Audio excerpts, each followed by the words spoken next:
and I'm on, these are snowshoes. My husband gave me a stick. I thought I'd try to walk down to the association, but I don't think that's gonna happen.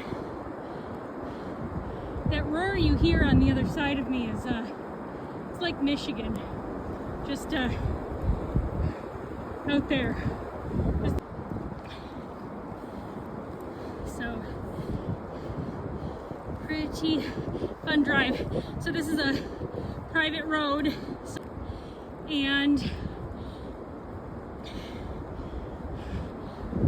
my husband drives a four-wheel drive vehicle, but when you can't see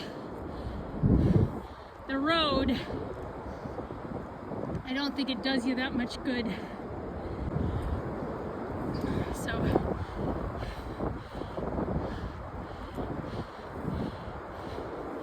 it's a little easier to walk as you get used to these snowshoes. But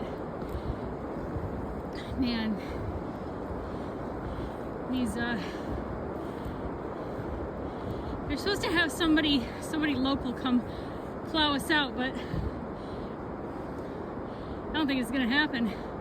That's a big old blizzard coming at us, so I think I'm gonna turn around, go back. All right.